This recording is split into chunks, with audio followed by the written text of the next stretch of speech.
Khamenei হত্যার প্রতিশোধ নিতে সৌদি আরবে বিশ্বের সর্ববৃহৎ তেল শোধনাগারে ড্রোন হামলা চালিয়েছে ইরান। কুয়েতে মার্কিন দূতাবাসে হামলা আর মার্কিন বাহিনীর একাধিক F-15 যুদ্ধবিমান বিধ্বস্ত। ইরানের অভ্যন্তরে 1000 লক্ষ্যবস্তুতে মার্কিন হামলার হুমকি দিয়েছে ফ্রান্স, জার্মানি, যুক্তরাজ্যও।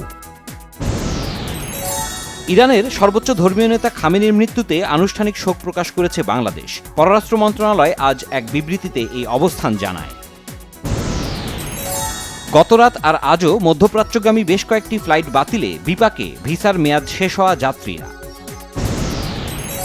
পররাষ্ট্রমন্ত্রী ডক্টর খলিলুর রহমান জানিয়েছেন, মধ্যপ্রাচ্যের দেশগুলোতে বাংলাদেশি নাগরিকদের সুরক্ষা নিশ্চিত করাই প্রথম কাজ।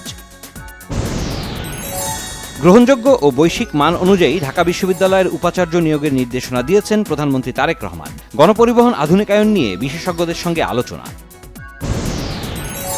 মুক্তিযুদ্ধ বিষয়ক মন্ত্রী অবসরপ্রাপ্ত মেজর হাফিজউদ্দিন আহমদ জানিয়েছে, জুলাই যোদ্ধা ও শহীদ জুলাই পরিবারগুলোর আর্থিক অনুদান ও পুনর্বাসন করতে নির্দেশ দিয়েছেন প্রধানমন্ত্রী। বিএনপি মহাসচিব ও এলজিআরডি মন্ত্রী মির্জা ফখরুল ইসলাম আলমগীর বলেছেন, বিনা কারণে একটি স্বাধীন দেশে হামলা, রাষ্ট্রপ্রধানকে হত্যা ও একটি স্বাধীন রাষ্ট্রের প্রেসিডেন্টকে ধরে নেওয়ার ঘটনা ভয়াবহ বার্তা দেয়। স্বরাষ্ট্রমন্ত্রী সালাউদ্দিন আহমদ বলেছেন, সংবিধানে সংশোধনী এনে সংবিধান সংস্কার পরিষদ গঠন করা যেতে পারে, তবে সংবিধানে নেই এমন কিছু সংসদে উত্থাপন করবে না বিএনপি। ত্রয়োদশ জাতীয় সংসদের চিফ হুইপ হয়েছেন বগুড়া 2 আসন থেকে নির্বাচিত বিএনপির সংসদ সদস্য নুরুল ইসলাম মনি। হুইপ পদে নিয়োগ পেলেন 6 জন। মালিক শ্রমিক সম্পর্কের অবনতি করে একদল মানুষ সুযোগ নিতে চায়, তাদের বিষয়ে শ্রমিকদের সচেষ্ট থাকতে হবে বলেছেন জামায়াত আমির ও সংসদের বিরোধী দলীয় নেতা ডাক্তার শফিকুর রহমান। বাণিজ্যমন্ত্রী খন্দকার আব্দুল মুক্তাদিরের সাথে বৈঠক করেছেন ভারতীয় হাইকমিশনার প্রণয় ভার্মা। বাণিজ্যিক সম্পর্কে গতি আনা, বন্ধ থাকা সীমান্ত হাট চালু সহ বিভিন্ন বিষয়ে আলোচনা। সরকার নির্বাচনী ইশতেহার পূরণে কাজ করে যাচ্ছে বলে জানিয়েছেন তথ্য ও সম্প্রচার মন্ত্রী জহিরুদ্দিন স্বপন। এরই মধ্যে কৃষি ঋণ মওকুফ করা হয়েছে।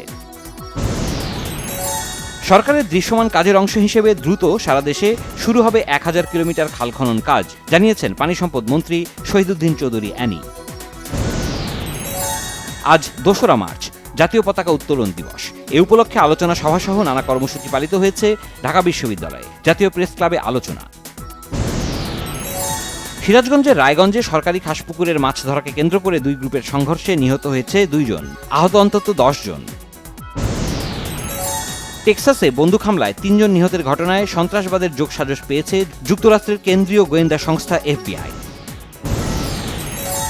নারী এশিয়ান কাপে বাংলাদেশের প্রথম ম্যাচ কাল, প্রতিপক্ষ চীন। বাংলাদেশ সময় বিকাল 3টায় শুরু হবে ম্যাচটি। মেসির জোড়া গোল ও অ্যাসিস্টে অরল্যান্ডকে উড়িয়ে মেজর লিগ সকারে জয়ে ফিরল ইন্টার মায়ামি। ঈদে বড় চমক নিয়ে আসছে ব্যান্ড দল অ্যাশেজ।